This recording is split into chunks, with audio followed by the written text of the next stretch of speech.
अस्सलामुअलैकुम वरहमतुल्लाहि वबरकातुहू। बहुत ख़ास वीडियो लेकर आया हूँ। आइए कुछ नया जानते हैं। आज हम लोग जानेंगे प्लॉट और मरकज़ी ख़याल क्या है। अफ़साने में ये सवाल पूछा जाता है और अफ़साने का ये अज्ज़ाए तरकीबी में है, तो इसे जान लेना बहुत ज़रूरी है और ये बहुत ख़ास भी है।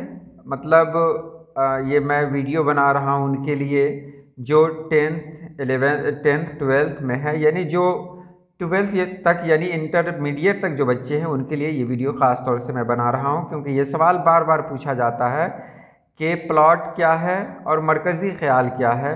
तो चलिए वीडियो शुरू करते हैं। सबसे पहले बात करते हैं अफ़साने की। तो अफ़साना एक कहानी है। अफ़साना भी एक ख़याली कहानी है, लेकिन उसके जो किरदार होते हैं वो किरदार ऐसे होते हैं जिसको हम लोग कबूल कर सकते हों। अफ़सानों में कभी भी भूत प्रेत का तसव्वुर नहीं होता है। वो सारी चीज़ें जो हमारे आसपास हो सकती हों या हैं, वो सभी अफ़साने का हिस्सा हैं, उसके किरदार हैं। अब बात करेंगे प्लॉट की। तो अफ़साने में प्लॉट क्या होता है? तो प्लॉट होता है, जैसे अफ़साना निगार कोई अफ़साना लिखना चाहता है तो उससे पहले उसके जहन में एक ख़्याल आता है कि वो अफ़साना किस तरह लिखेगा, क्या लिखेगा। तो वो सोचता है कि एक अफ़साना ऐसा लिखते हैं कि एक आदमी है, वो मतलब घर से निकलता है, निकलने के बाद वो चलते चलते बहुत दूर चला जाता है। रास्ते में उसे एक नदी मिलती है, वो नदी के पास पहुंचता है। वहां देखता है कि नदी के पास एक नाव है, वो नाव में बैठता है और दूसरी तरफ चला जाता है। दूसरी तरफ एक नया इलाका होता है जहाँ के लोग अलग अलग तरीके के होते हैं। वहाँ जाने के बाद इसके साथ बहुत कुछ होता है। तो ये प्लॉट हुआ। क्या क्या होता है ये सब उसके जहन में होगा। प्लॉट का मतलब है एक स्केचिंग तैयार कर लेना कि कहानी या अफसाना किस तरह आगे की तरफ बढ़ेगा। सिर्फ स्केचिंग, सिर्फ खाका है वो क्या क्या करने वाला है कहानी में या अफसाने में। तो ये प्लॉट है। प्लॉट तैयार हो गया कि वहाँ गया, वहाँ नया राजा मिला, राजा से इसकी लड़ाई हुई, उसके बाद राजा से दोस्ती हो गई, कहानी ख़त्म या अफसाना ख़त्म। ये प्लॉट हो गया। अब इसको क्या करना है? कलर करना है, यानी भरना है। आपने स्केच तो तैयार कर दिया, अब इसको भरना है। तो एक प्लॉट तो आपका तैयार है। आप इसे चाहें तो मुख्तलिफ मौज़ूआत में ढाल सकते हैं।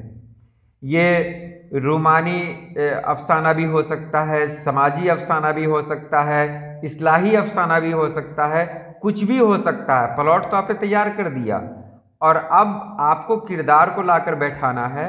तो किरदार को लेकर आएंगे, उसके बाद ये अफसाना तैयार होगा।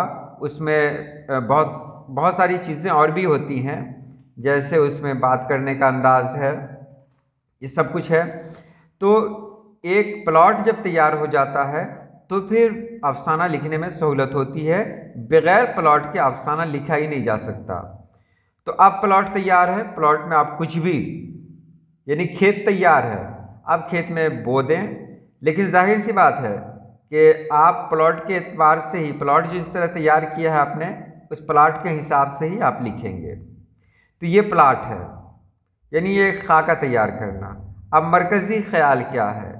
तो वही मरकज़ी ख़याल है जो मैंने पहले कहा कि आप उसे किस तरह ले जाना चाहते हैं। इस्लाही अफसाना, समाजी अफसाना, रूमानी अफसाना किस तरफ ले जाना चाहते हैं। तो अगर आप इस्लाही ले जाना चाहते हैं, इस्लाही बनाना चाहते हैं, तो इस्लाही में आप क्या करेंगे? कौन सा मौजू आप पेश करने जा रहे हैं? तो मौजू पेश करना ये है कि अजनबी जब किसी के पास जाता है तो कुछ दिनों तक अजनबी हो जाता है, लेकिन बहरहाल इंसानियत सबके अंदर होती है और इंसानियत की वजह से लोग एक दूसरे को गले लगा लेते हैं। तो मरकज़ी ख़याल इसका वही रहा कि इंसानियत पे बात करनी है। तो यही इसका मरकज़ी ख़याल है और इसी तरह अफसाना मुकम्मल होता है। तो आज के लिए इतना ही। उम्मीद है आपने समझ लिया होगा। मैं फिर यही कहूँगा, अगर आपको कोई सवाल जानना है, पूछना है, तो आप कमेंट बॉक्स में लिखें। और कुछ अहबाब ऐसे हैं जो बहुत अच्छा कमेंट करते हैं। मेरी वीडियो से सबका मुत्तफ़िक़ होना ज़रूरी नहीं है और ये अच्छी बात है भी नहीं। तो मुत्तफ़िक़ ना हो तो आप कमेंट ज़रूर लिखें, लेकिन एक बात यह है कि फिर मैं आपसे कहता हूँ कि कुछ लोग कमेंट ऐसा करते हैं जैसे वो सर पे पत्थर मार रहे हों। अल्लाह के वास्ते ऐसा ना करें। आपको जो बात कहनी है आप कहें, मैं जवाब दूंगा, बहुत अच्छे तरीके से कोशिश करूंगा जवाब देने की, क्योंकि मुझे भी बहुत कुछ सीखना है। तो आज के लिए इतना ही। अल्लाह पाक आप सभी लोगों को खुश रखे, आबाद रखे। अल्लाह हाफिज़।